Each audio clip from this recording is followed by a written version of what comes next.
Bonjour, je suis Joël Ella, directeur général NCAV Assurance Congo. Et si vous êtes ici, c'est probablement parce que vous croyez, comme moi, aux valeurs de responsabilité, de protection et de leadership humain. Alors, laissez-moi vous raconter d'où je viens et ce qui guide tout ce que je fais aujourd'hui. 1. Mes racines, ce que j'appelais l'école de la vie. J'ai grandi dans un environnement où les valeurs n'étaient pas enseignées dans les livres, mais dans les actes. Chez moi, la discipline faisait partie du quotidien. Le respect n'était pas une option. Et la solidarité n'était pas un concept, c'était une manière de vivre. En observant les anciens, j'ai compris que la parole donnée était sacrée. Qu'on n'interrompt pas une personne qui parle et qu'on ne laisse jamais quelqu'un porter un poids seul quand on peut l'aider. Ces valeurs simples ont façonné l'homme que je suis aujourd'hui et le leader que je suis devenu. 2. Pourquoi l'assurance vie? Beaucoup pensent que l'assurance vie est un produit. Pour moi, c'est bien plus que cela. J'ai choisi ce métier parce qu'il répond à quelque chose de fondamental dans nos cultures africaines. La protection de la famille, l'anticipation, le sens du devoir. L'assurance vie, c'est la version moderne de nos solidarités d'autrefois. Celle qui disait, quoi qu'il arrive, ceux que j'aime resteront debout. 3. Ma vision du leadership.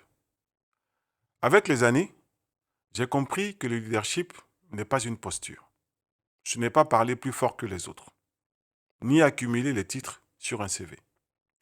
Le leadership, c'est la constance. C'est la parole qu'on donne et qu'on tient. C'est la capacité d'écouter avant de décider.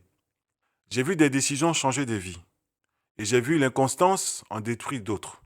C'est pour cela que la parole donnée est au cœur de ma manière de diriger. 4. L'Afrique, nos défis, nos forces. Je crois profondément au potentiel de notre continent. Nous avons des valeurs que le monde entier admire sans toujours les comprendre. La résilience, la communauté et le sens du collectif.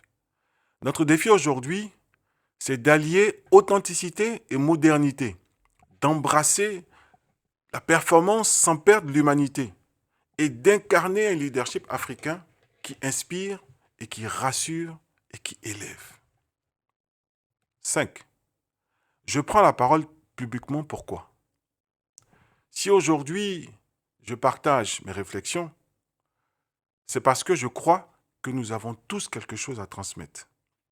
Nos expériences, nos échecs, nos leçons, nos convictions.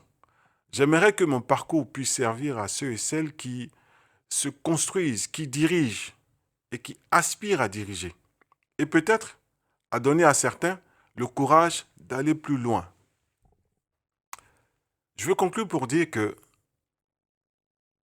merci. Merci d'avoir pris ce petit moment avec moi. J'espère que vous trouverez dans ce que je partage ici des clés, de la clarté et peut-être une nouvelle manière de voir votre propre leadership. Bienvenue et surtout, n'oubliez jamais, protéger, prévoir et honorer. Merci de m'avoir écouté.